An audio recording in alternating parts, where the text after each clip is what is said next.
दोस्तों सोचो अगर आप समुंदर की गहराइयों में हो, चारों तरफ सिर्फ अंधेरा, ठंडा पानी और एक अजीब सा सन्नाटा हो।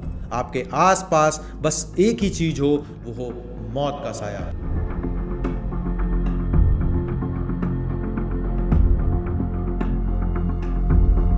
आईएनएस विक्रांत भारत का सबसे बड़ा और सबसे ताकतवर एयरक्राफ्ट कैरियर।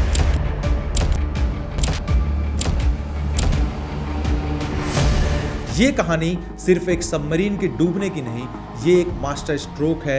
ये एक ऐसी स्ट्रेटजी जो भारत ने लिखी थी, जिसने दुश्मन को हमेशा के लिए समुद्र की गहराइयों में दफन कर दिया। ये कहानी सिर्फ एक सबमरीन की नहीं, बल्कि एक ऐसे ऑपरेशन की है जो हिस्ट्री में एक मिसाल बन गई।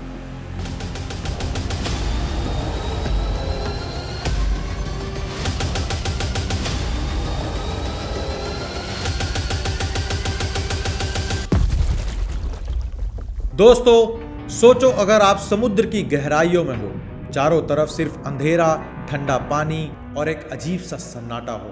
आपके आसपास बस एक ही चीज हो, वो हो मौत का साया। आज की वीडियो में हम आपको वो सारी डिटेल्स देने वाले हैं शायद जो आपने पहले कभी नहीं सुनी। 1971 का समय था। दुनिया दो सुपर पावर्स के बीच कोल्ड वॉर का गवाह बन रही थी, लेकिन साउथ एशिया में एक और भयानक आग भड़क चुकी थी।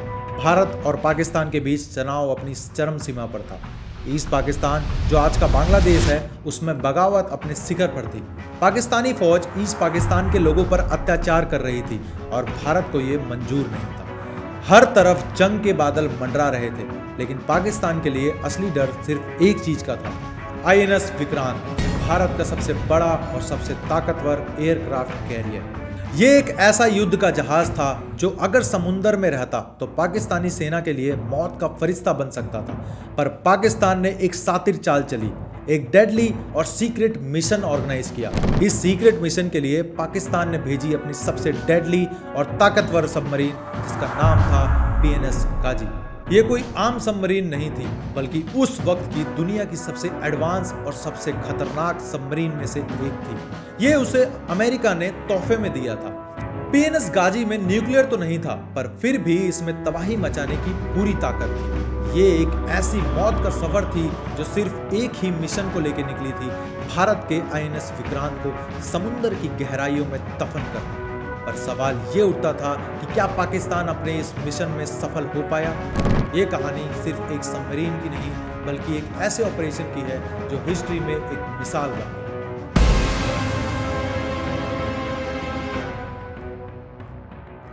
पाकिस्तान ने अपनी डेडली पीएनएस गाजी को 14 नवंबर 1971 को कराची से चुपके से भेज दिया। ये सबमरीन समुद्र की गहराइयों में एक भेड़िए की तरह शिकार की तलाश में थी। बिना किसी को पता चले ये आगे बढ़ रही थी, लेकिन एक बड़ी प्रॉब्लम थी।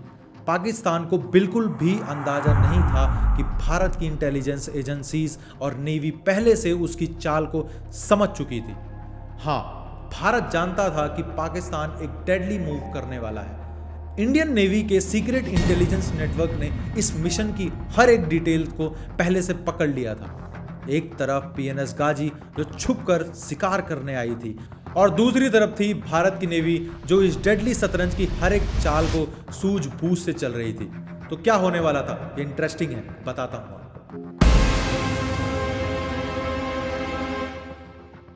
इंडियन नेवी को एक चौंकाने वाली इंफॉर्मेशन मिली थी कि पाकिस्तान कोई बड़ा मूव करने वाला था। इंडियन इंटेलिजेंस और रेडियो सिग्नल इंटरसेप्शन यूनिट्स ने कुछ ऐसे ट्रांसमिशंस पकड़े थे जो इस बात की तरफ इशारा कर रहे थे कि PNS Ghazi secretly bay of Bengal की तरफ बढ़ रही थी। ये एक छुपी हुई मौत थी जो आईएनएस विक्रांत के शिकार करना चाहती थी। इंडियन नेवी ने तुरंत आईएनएस विक्रांत को सीक्रेटली अंडमान और निकोबार आइसलैंड के पास शिफ्ट कर दिया ताकि उसका लोकेशन सीक्रेट रहे। इंडियन नेवी ने एक फेक रेडियो ट्रांसमिशन ब्रॉडकास्ट किया जिसमें यह दिखाया गया कि आईएनएस विक्रांत विशाखापट्टनम पोर्ट के आसपास है। पाकिस्तान की इंटेलिजेंस ने जैसे ही ये सिग्नल्स इंटरसेप्ट किया, उन्होंने बिना सोच विचार के मान लिया कि आईएनएस विक्रांत विशाखापट्टनम में है।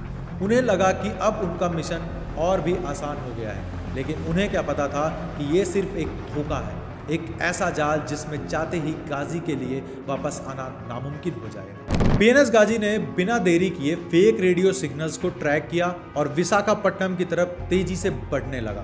ये डेडली सबमरीन समुद्र की गहराइयों में एक शिकारी की तरह अपना शिकार ढूंढ रही थी, लेकिन इस बार वो खुद शिकार बनने वाली थी। 3 दिसंबर 1971, एक ऐसी रात जो इंडो पाक वॉर का एक नया मोड़ लाने वाली थी। समुद्र का अंधेरा, हर तरफ सन्नाटा था, लेकिन उसी सन्नाटे में एक डेडली किलर छुपा था, पीएनएस गाजी। ये सबमरीन विशाखापट्टनम के आसपास क्वाइटली अपना फाइनल अटैक प्लान कर रही थी। उसका सिर्फ एक मिशन था, आईएनएस विक्रांत को डुबाना।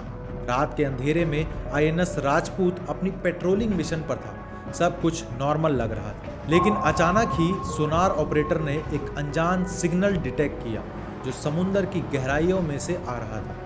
ये कोई छोटी मोटी चीज नहीं थी, ये एक लार्ज मूविंग ऑब्जेक्ट था जो सीक्रेटली मूव कर रहा था। इंडियन नेवी को शक हो गया ये एक एनिमी सबमरीन हो सकती है। कमांडिंग ऑफिसर ने तुरंत अलर्ट मोड ऑन कर दिया। हर एक सेकंड क्रिटिकल था। तभी आईएनएस राजपूत के कमांडर ने एक रिस्की मूव लिया। उसने बिना देरी किए एक्सप्लोजिव समुद्र में गिरा दिए। ये एक डेंजरस गैम्बल हो सकता था, लेकिन अगर ये सक्सेसफुल होता तो भारत एक बड़ा खतरा खत्म कर सकता था। और फिर कुछ ही सेकंड बाद एक जबरदस्त धमाका हिल गया। पानी के अंदर एक तेज आग का गोला दिखाई दिया और फिर एक के बाद एक छोटी छोटी एक्सप्लोजन्स होने लगे। पीएनएस गाजी का स्ट्रक्चर एक पल में ही बिखर गया और एक डेडली वॉर मशीन धीरे धीरे समुद्र के अंधेरे में समा रही थी।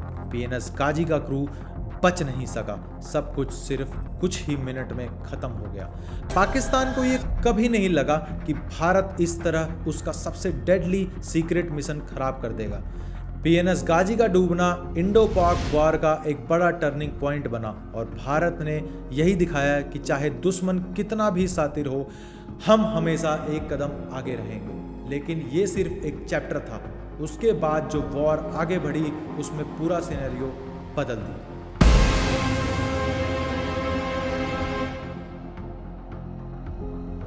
पाकिस्तान ने इनिशियली डिनाई किया कि पीएनएस गाजी उसकी वजह से डूबी थी। उसका कहना था कि ये एक एक्सीडेंट था, एक इंटरनल एक्सप्लोजन की वजह से उसकी तबाही हुई थी। लेकिन जैसे जैसे इन्वेस्टिगेशन आगे बढ़ी, सबूत एक अलग ही कहानी बता रहे थे। इंडियन नेवी के सोनार रिकॉर्ड्स, रिकवर्ड डेब्रिस और आई विटनेस अकाउंट्स ने क्लियर कर दिया कि ये एक जबरदस्त भारत की जीत थी। आज भी मिलिट्री हिस्ट्री में पीएनएस गाजी के डिस्ट्रक्शन को इम्पॉर्टेंट चैप्टर माना जाता है, जो दिखाता है कि एक बेहतरीन प्लानिंग और एग्जीक्यूशन से कैसे एक इनविंसिबल एनिमी को भी खत्म किया जा सकता है। दोस्तों, ये सिर्फ एक कहानी नहीं थी, ये भारत की शौर्य गाथा थी। एक ऐसी जंग जो समुद्र के नीचे लड़ी गई, दिमाग और ताकतवर दोनों का इस्तेमाल करके जीती गई। अगर आपको ये वीडियो पसंद आई हो तो हमारे चैनल को सब्सक्राइब करें, इस वीडियो को लाइक करें और शेयर करें और बताएं कि और आप किस हिस्टोरिक बैटल के बारे में जानना चाहेंगे। तब तक के लिए अपना ध्यान रखें। जय हिंद।